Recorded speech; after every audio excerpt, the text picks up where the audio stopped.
대림절 두 번째 주일 우리 예배 나오신 성도님들을 환영하고 또 축복합니다. 이렇게 앞에 보시면은 저희가 대림절 기간 동안에는 초를 하나씩 더해가면서 함께 예배하게 됩니다. 이 두 번째 초를 우리는 준비의 초, 회개의 초라고 부르게 됩니다. 우리가 회개하며 참회하는 마음으로 우리의 마음을 정돈하게 될 때 임하시는 주님의 임재하심을 경험하게 되는 것이죠. 우리 주변에 계신 분들과 함께 예배로 모이셨는데 인사하실 때 우리 마음의 촛불을 밝히며 예배하십시오. 축복하는 마음으로 인사하겠습니다. 우리 마음의 촛불을 밝히며 예배하십시오. 마음의 촛불을 밝히며 예배하십시오. 이번 대림절 기간을 보내고 또 성탄절을 준비하면서 우리 교회 강단과 교회 구석구석을 우리 아름답게 장식해주고 있는 강단 장식 꽃꽂이 팀이 있는데 우리 축복과 감사의 박수 한번 보내주시겠습니까? 네, 감사를 드립니다. 저희는 지난 주일에 보석과 같은 로마서 8장의 말씀을 시작하면서 삼위일체 하나님께서 우리 한 사람을 위해서 총력전을 펼치시는 모습을 함께 같이 살펴보았습니다. 그래서 아버지는 필요한 것을 공급하시는 손길로, 또 아들 되시는 예수님께서는 결코 정죄함이 없다라고 하는 선포로, 또한 성령님께서는 죄와 사망에서부터 우리를 해방하고 자유케 되었다라고 하는 말씀을 저희가 지난 시간에 함께 살펴보았습니다. 마치 고향집에 계시는 어머니께서 그 지어주시는 고봉밥처럼 이 우리들의 심령을 꾹꾹 눌러서 가득히 채워주시는 우리가 부유함의 말씀을 지난주에 함께 나누었습니다. 자, 이제 그런 다음에 오늘 보시는 로마서 8장의 이 중반부의 말씀에는 삼위일체 하나님, 성부, 성자, 성령님께서 총력전을 펼치신 결과 우리에게 주어지는 하나의 결과물이 있다라고 소개하는 말씀이 오늘 본문 말씀의 내용입니다. 그것이 무엇인가 하면 이제 우리 가운데 새로운 신분이 주어지고 새로운 자격이 부여되었다라고 하는 것이 오늘 말씀의 요지가 되어집니다. 우리가 함께 읽으신 본문 말씀 가운데 우리 15절 말씀과 16절 말씀을 다시 한번 같이 읽어보시면서 이제 우리에게 어떠한 신분과 자격이 주어지게 되어졌는지 우리 15절과 16절 말씀 같이 읽어보십니다. 너희는 다시 무서워하는 종의 영을 받지 아니하고 양자의 영을 받았으므로 우리가 아빠 아버지라 부르짖느니라. 성령이 친히 우리의 영과 더불어 우리가 하나님의 자녀인 것을 증언하시나니 아멘.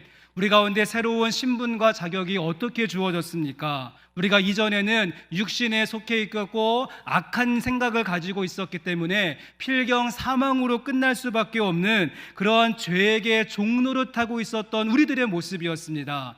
하지만 성부, 성자, 성령 삼위일체의 총력전을 통하여서 우리에게 새로운 신분과 자격이 주어졌는데 우리를 향하여서 하나님의 아들과 딸이라고, 하나님의 자녀라고, 하나님의 상속자가 되어져서 우리가 하나님을 향하여서 어떻게 부르게 되어졌습니까? 아빠, 아버지라 부르는 새로운 관계와 신분이 우리에게 주어졌다는 사실입니다.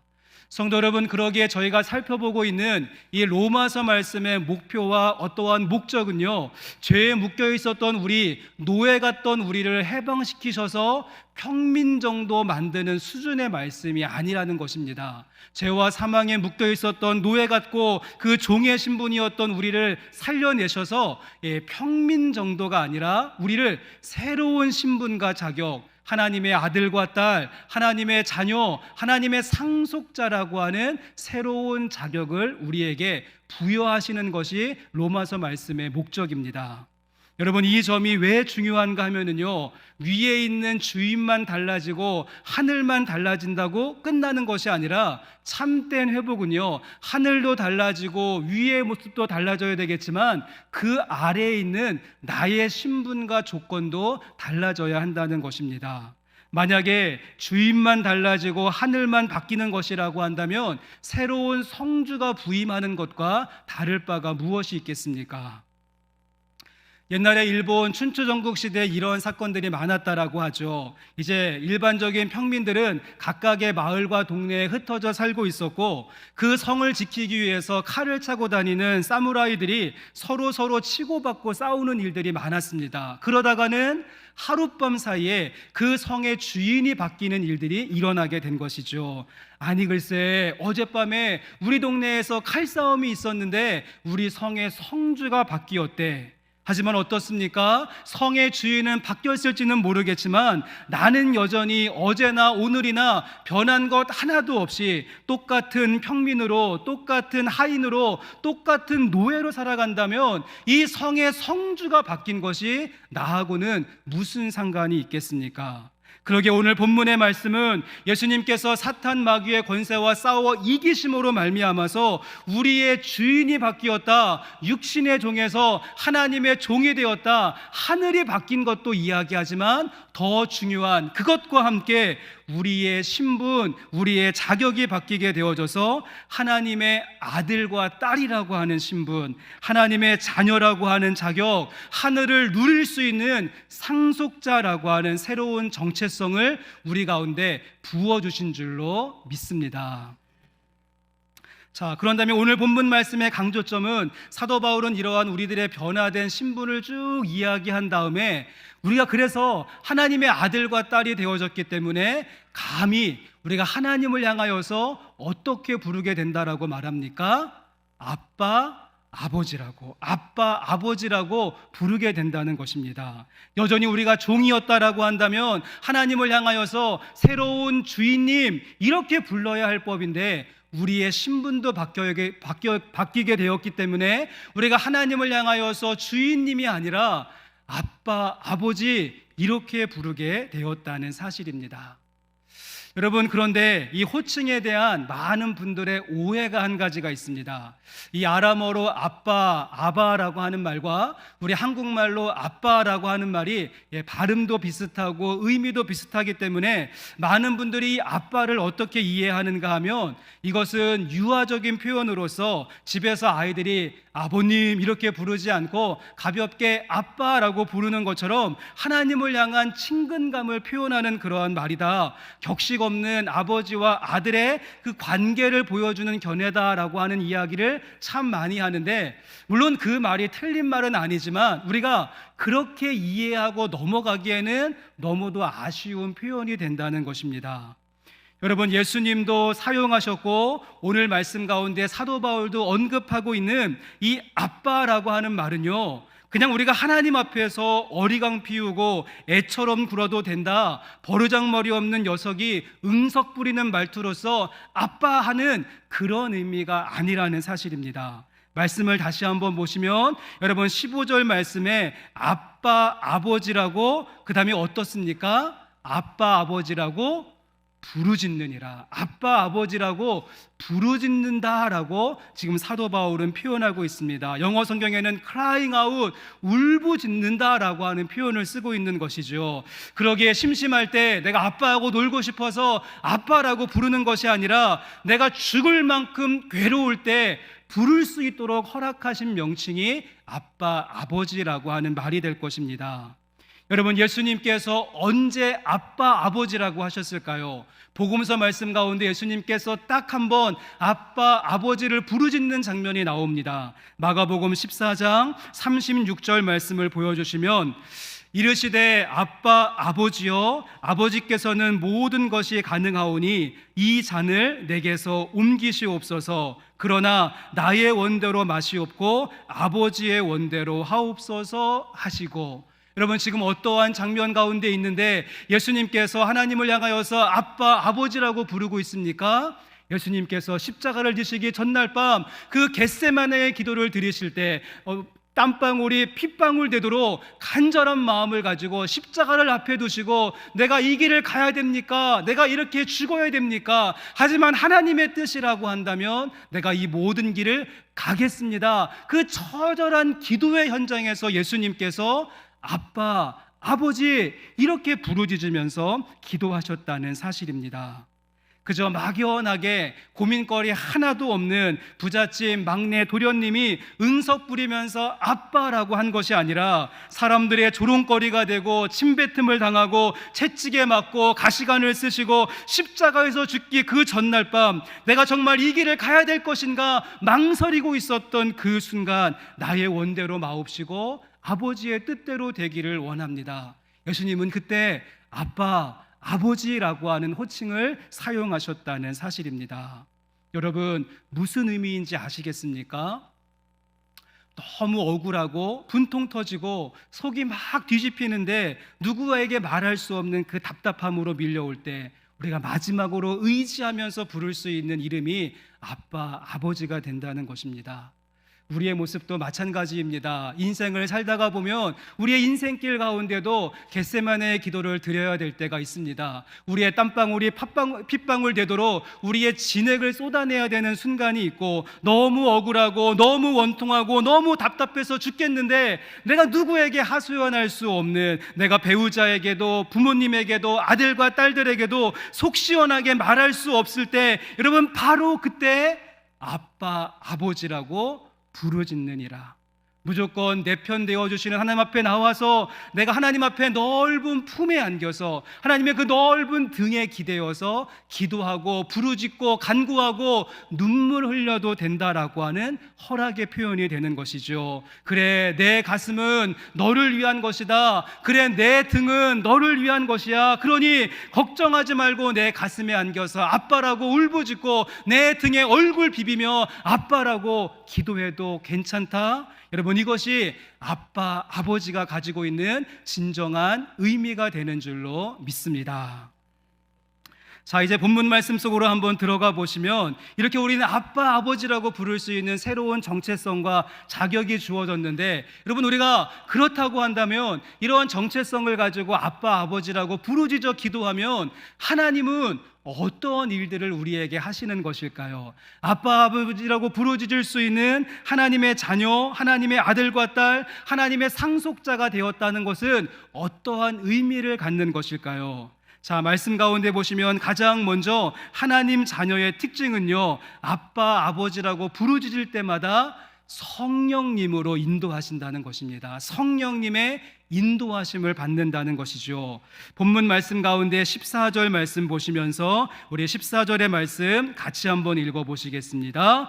무릇 하나님의 영으로 인도함을 받는 사람은 곧 하나님의 아들이라. 아멘. 하나님의 아들이 어떻다라고 이야기합니까? 하나님의 자녀는 무릇 하나님의 영, 성령님으로 인도함을 받는 사람이 하나님 자녀의 모습이 된다는 것입니다. 여러분, 지난주의 말씀을 생각해 보시면 여러분, 성령님은 우리 가운데 죄와 사망의 법에서부터 우리가 해방되었다라고 하는 해방을 이루셨습니다. 그런 다음에 내 할 일 다 끝냈다, 너희들 맘대로 살아라, 이렇게 우리를 내팽개 두시는 것이 아니라 그렇게 해방시키신 성령님께서 아빠, 아버지라고 부르짖는 사람의 삶 속에 내주 역사하시며 우리의 걸음을 인도하시고 우리의 인생길을 가장 선한 길로 인도하시는 분이 성령님, 하나님의 영에 하시는 일이 되는 줄로 믿습니다.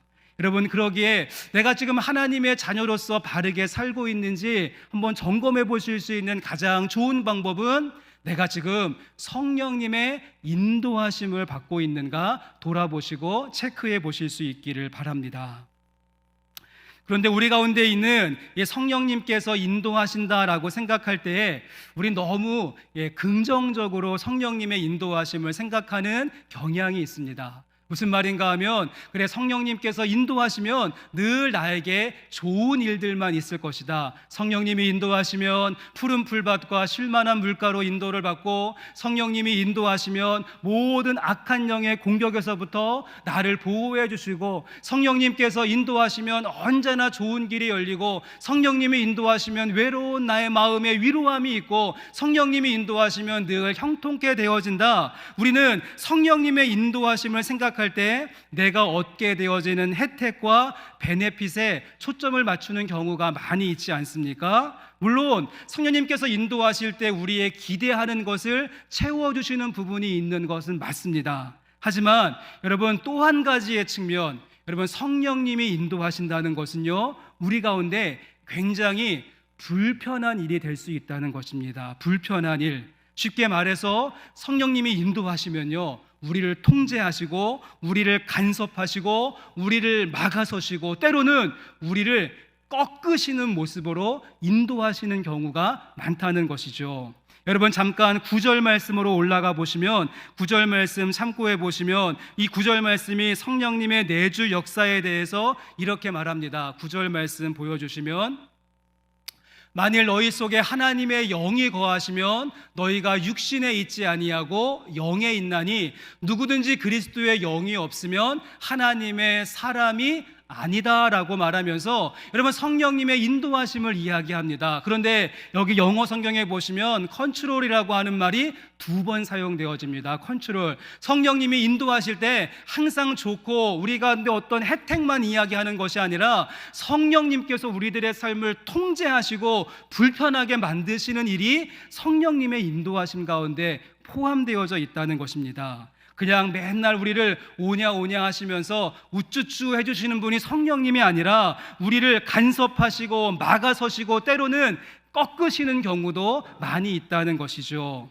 여러분, 한번 생각해 보시면 너무도 당연한 이야기입니다. 왜냐하면 여러분, 저희는 지금까지 성령님의 인도하심을 받기 전에는요, 모든 것이 내 중심, 나 중심적인 삶이었습니다. 나의 주관, 나의 가지고 있는 죄성, 나의 본성, 나의 어떤 생각이 항상 우선이었고요.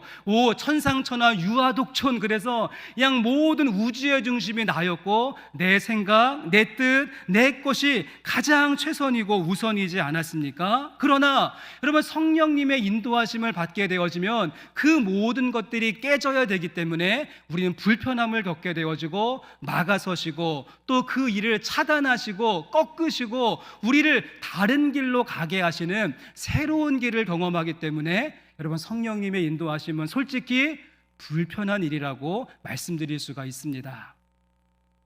저는 원래 성격이요, 아싸란 것을 좋아하는 성격입니다. 아싸란 것. 그래서 비굴한 거 싫어하고 또 끊고 맺는 거 딱 정확해야지 좋아 직성이 풀리는 그런 성격입니다. 너 나 싫어하니? 나도 너 싫어. 너 나 좋아해? 그럼 내가 너 좋아하는 만큼 좋아해 줄게. 그냥 복잡한 것 없이 그냥 심플하고 아싸란 것을 제가 참 좋아합니다. 누가 와서 뭐라고 하면은 막 입 닥치라, 제가 막 소리 지르면서 딱 끊어버리는 것이 저의 거침없는 성격이었습니다. 참 좋은 성격이었죠.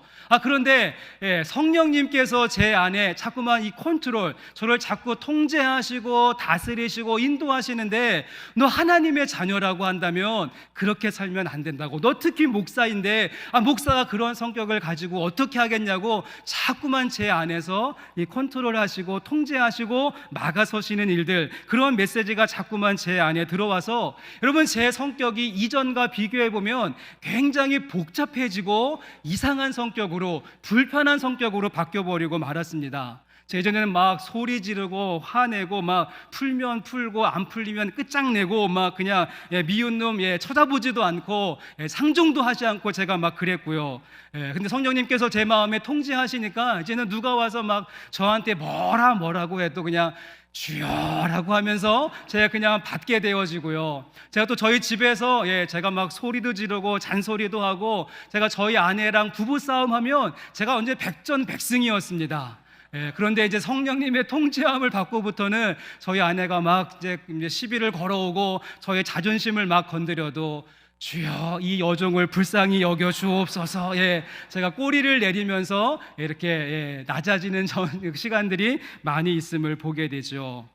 여러분, 누가복음 6장 말씀 한번 보시겠습니까? 여기에 보시면 이제 안식일을 맞이해서 예수님께서 회당에 가셨고 오른손 마른 사람을 고치게 됩니다. 근데 그 모습을 바리새인과 서기관들이 몰래 훔쳐보고 있다가는 예수님이 안식일에 병을 고쳤다라고 해서 예수님을 고발하게 되어집니다. 6장 11절 말씀에 그들은 노기가 가득하여 예수를 어떻게 할까 하고 서로 의논하니라. 어떻습니까? 말도 안 되는 논리를 가지고 예수님의 사역을 지금 방해하고 딴지를 걸고 시비를 걸고 있죠. 여러분, 예수님의 성격이 아싸란 성격이었다라고 한다면 어디 감히 까불어 하면서 그냥 한 주먹도 안 되는 것들이 한 방에 날려버리실 수 있는 그런 예수님의 모습이었습니다. 북한의 김정은 한번 보십시오. 얼마나 깔끔하고 얼마나 화끈합니까? 마음에 들지 않으면 바로 직결 심판, 마음에 들지 않으면 아우지탄각. 우리도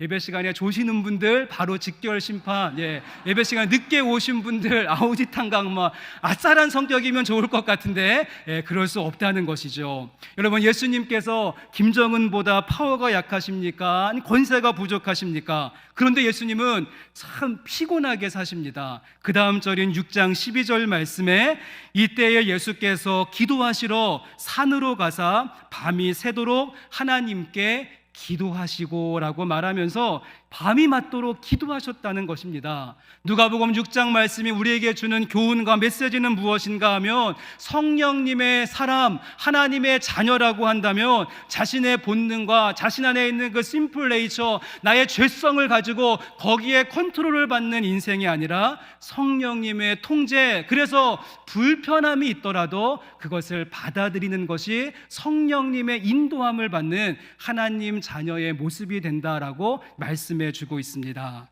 우리 함께 예배하는 영생교회 성도 여러분, 여러분은 현재 성령님의 통제, 성령님의 인도하심을 받고 있는지 점검해 보실 수 있기를 바랍니다. 무릇 하나님의 영으로 인도함을 받는 사람이 하나님의 아들이다. 여러분, 이 말씀을 꼭 기억하시면서 아빠, 아버지라고 부르짖을 때마다 친히 인도하시고 통제하시는 하나님의 영, 성령님과 동행하시는 영생교회 성도님들 되시기를 주의 이름으로 간절히 소망합니다. 자, 그런 다음에 또 한 가지가 있습니다. 하나님 자녀의 특징은 무엇인가? 우리가 아빠, 아버지라고 부르짖고 그 하나님의 권속으로 우리가 살아가게 될 때 어떠한 은혜가 있는가? 이제 17절 말씀에 보시면 우리에게 한 가지 힘이 생긴다라고 말하죠. 우리 17절 말씀도 같이 한번 읽어보겠습니다. 자녀이면 또한 상속자 곧 하나님의 상속자요 그리스도와 함께한 상속자니 우리가 그와 함께 영광을 받기 위하여 고난도 함께 받아야 할 것이니라. 아멘. 이번에는요, 하나님의 자녀를 상속자라고 부르면서 상속자는 어떠해야 된다라고 합니까? 영광스러움만 추구하는 것이 상속자의 모습이 아니라 영광을 받기 위해서 무엇입니까? 고난도 함께 받는다는 것이죠. 고난도 함께 받는다. 이 말씀의 의미는 하나님의 자녀가 되어지면요, 우리 앞에 있는 고난에 대한 해석, 그것을 바라보는 관점이 달라진다는 것입니다. 그래서 고난을 피하는 것이 상책이 아니라 고난을 마주할 수 있고 뚫고 나갈 수 있는 새로운 담대함이 우리 가운데 주어진다는 것입니다. 보통 많은 경우에 어떻습니까? 우리가 고난의 시간들이 닥쳐오면 아이고 내 인생 지질이 복도 없네, 다른 사람들은 고난을 쏙쏙 피해서 좋은 일만 생기던데 나는 이렇게 고난 중에 고난인가, 불평과 원망이 생기고요. 아이고 하나님은 뭐 하시는 거야? 우리의 믿음과 신앙이 약해지는 순간들이 있습니다. 여러분, 그러나 하나님의 자녀라고 한다면 그 고난을 어떻게 보아야 하는가? 사도 바울은 상속자라고 하는 말을 3번씩이나 반복하면서 상속자라고 한다면 하나님의 영광을 위하여 나가는 과정으로서 그 고난을 볼 수 있다는 것입니다. 여러분, 그래서 다음 절인 18절 말씀에 보시면 우리가 잘 알고 있는 유명한 말씀이 나옵니다. 18절 말씀, 생각하건대 현재의 고난은 장차 우리에게 나타날 영광과 어떻습니까? 비교할 수 없도다. 이전에 보았던 개역 한글판 성경에는 좋게 비교할 수 없다라고 말씀하고 있다는 것입니다. 여러분, 그렇습니다. 내가 지금 현재 당하고 있는 고난만 본다면 끔찍한 사건입니다. 눈물 나고 답답하고 앞이 보이지 않는 일이죠. 하지만 우리가 믿음의 시각을 가지고 하나님 자녀의 관점을 가지고 조금 넓게 본다라고 한다면 생각하건대 현재의 고난은 장차 우리에게 나타날 영광과 비교할 수가 없다는 것이죠. 성도 여러분, 그렇다고 한다면 우리가 함께 읽은 17절과 18절 말씀, 이 17절과 18절의 말씀을 직접 행동으로 보여주신 분이 계십니다. 상속자의 약속을 붙잡고 고난의 자리에서 무너지지 않고 마침내 영광스러운 모습으로 완성하신 분이 계신데, 여러분 누구이십니까?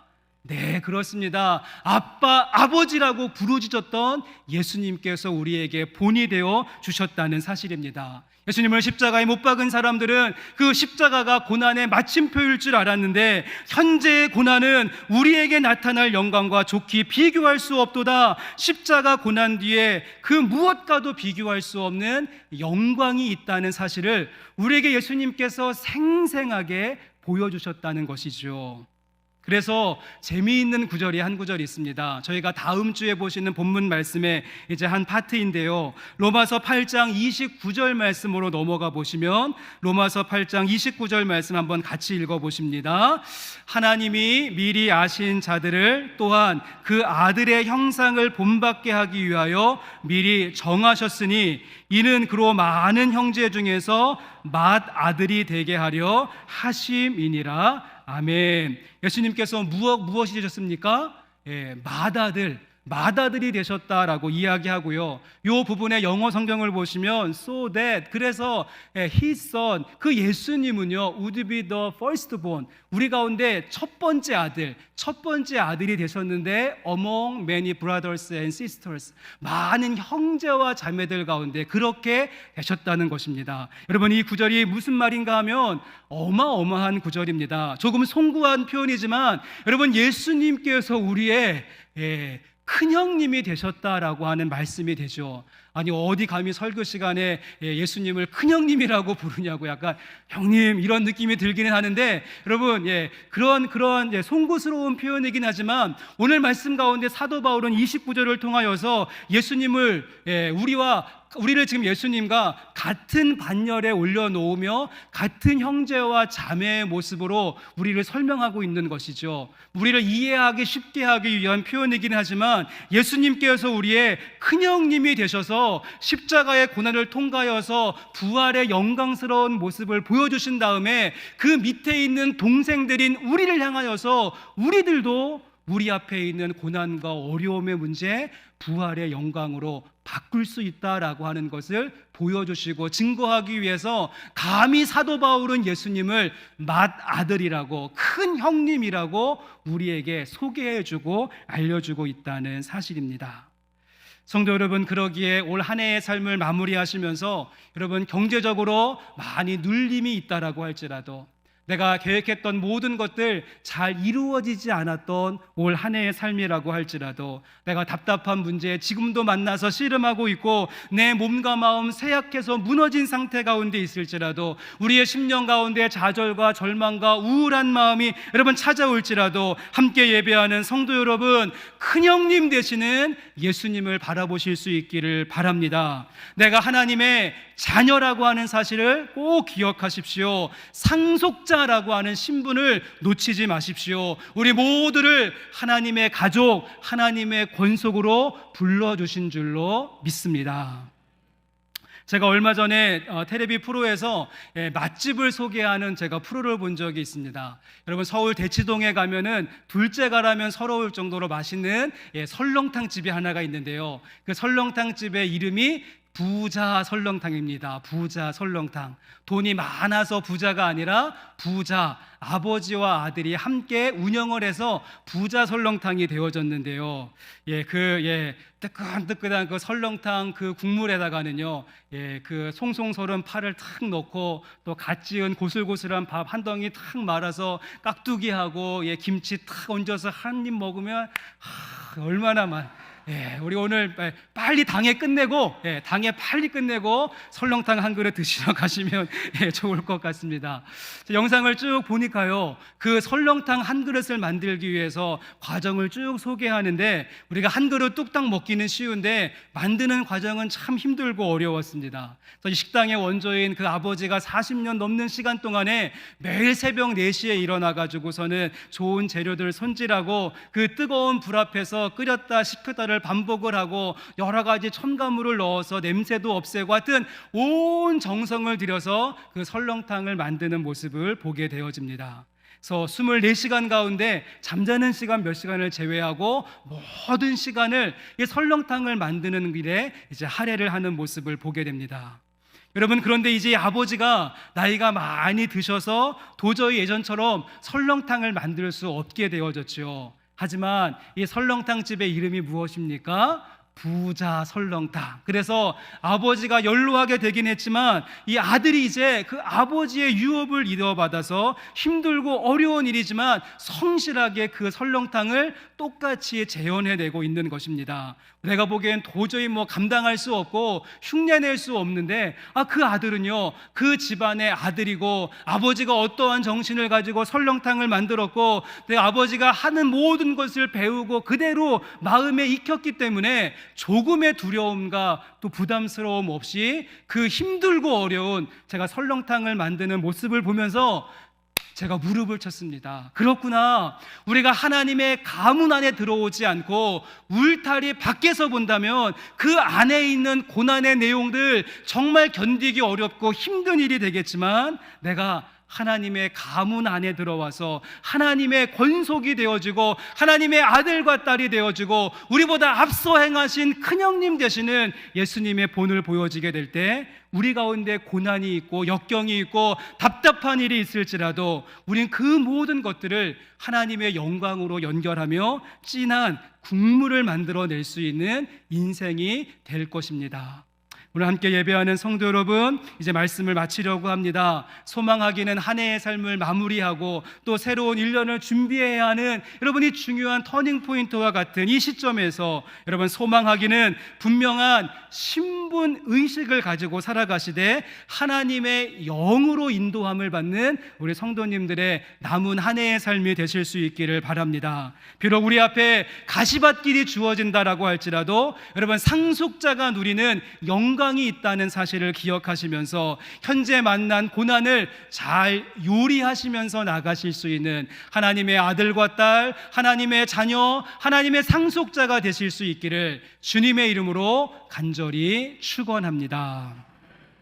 우리 함께 찬양 드리기를 원합니다. 우리가 오늘 아버지에 대한 말씀을 함께 나누었는데요, 우리 아버지 사랑 내가 노래해, 아버지 은혜 내가 노래해. 상한 갈 때도 꺾지 아니하시고 꺼져가는 심지도 끄지 아니하시는 그 사랑이 하나님의 아들과 딸인 우리 가운데 부어지는 줄로 믿습니다. 우리 함께 찬양으로 고백하며 은혜 앞으로 나가기를 원합니다.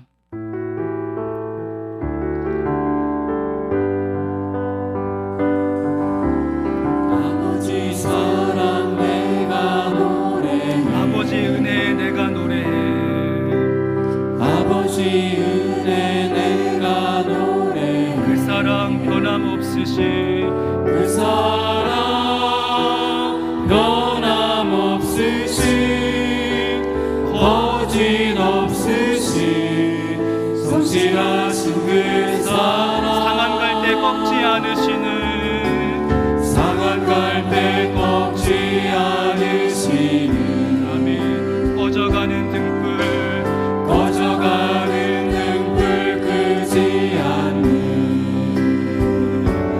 그 사랑 변함없으시, 거짓 없으시, 성실하신 그 사랑.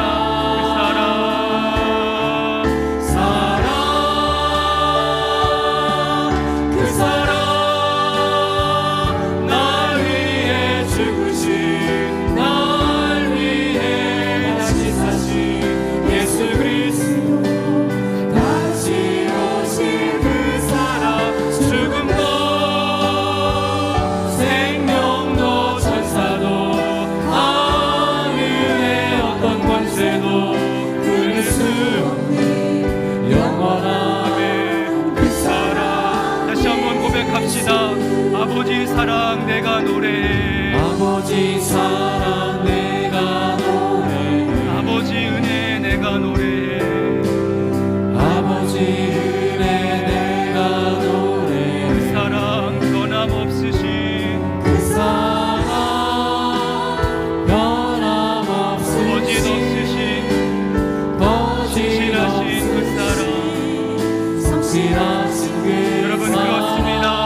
상한 갈 때 꺾지 않으시는 상한 갈대 꺾지 않으시는 꺼져가는 등불도 끄지 않으십니다. 꺼져가는 등불 끄지 않는 그 사랑 변함없으신 거짓없으신 성취하신 우리 함께 그 사랑을 힘써 고백하고 찬양합니다. 사랑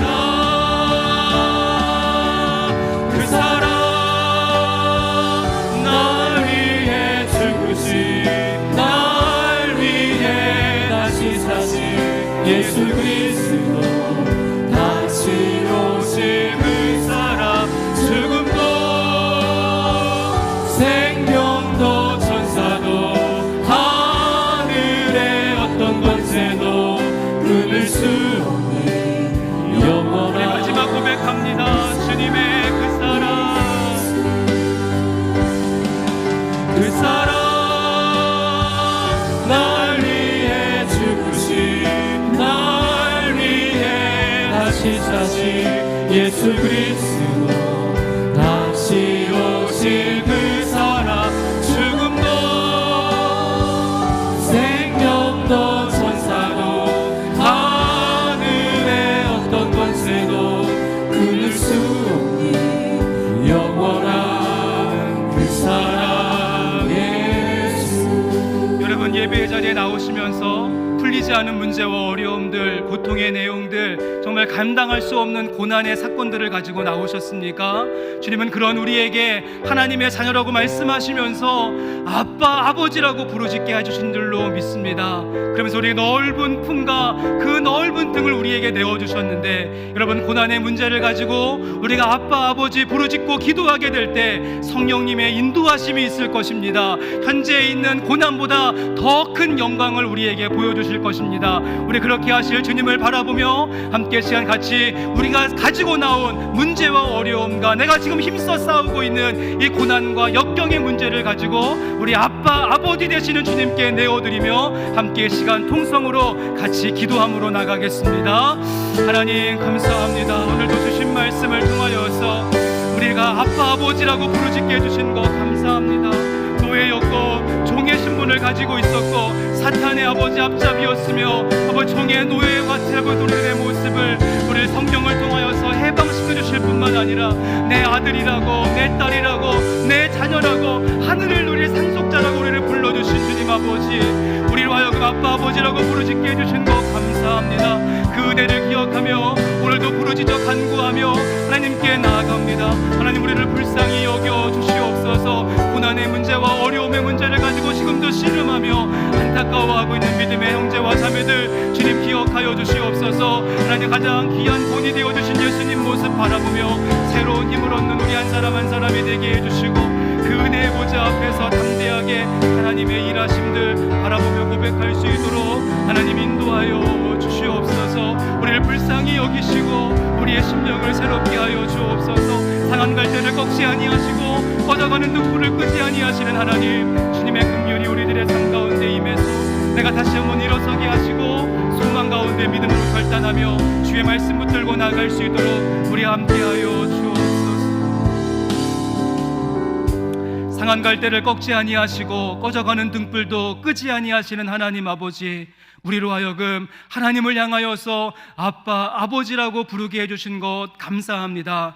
하나님 우리들의 삶의 형편이 어떠하든지 하나님의 자녀라고 하는 신분, 이러한 의식만 있으면 우리의 삶에 거침이 없음을 고백합니다. 다시 한번 내가 싸우고 있는 문제와 어려움이 있고 고난과 역경과 눈물 나는 내 육신과 마음에 문제가 있을지라도 다시 한번 아빠, 아버지를 부르짖으며 하나님을 찾는 믿음의 성도들 되게 하여 주시옵소서. 그럴 때 하나님의 자녀들은 성령님으로 인도하신다라고 하셨는데 불편함이 있겠지만 성령님의 인도함을 받는 우리 한 사람 한 사람 될 수 있도록 인도해 주시고, 이 고난보다 크신 하나님의 영광 바라보며 묵묵히 나에게 주어진 현실 믿음을 가지고 감당하며 더 큰 영광의 모습으로 나갈 수 있도록 우리의 걸음을 친히 주장하여 주시옵소서. 힘들고 어려울 때마다 마다들이 되어 주셨고 우리의 가장 본이 되어 주신 예수님 바라보게 하시고, 예수님 바라보게 될 때 새로운 힘과 능력으로 부어 주옵소서. 모든 영광 주님께 올려드리며 거룩하신 예수님의 이름으로 기도합니다. 아멘.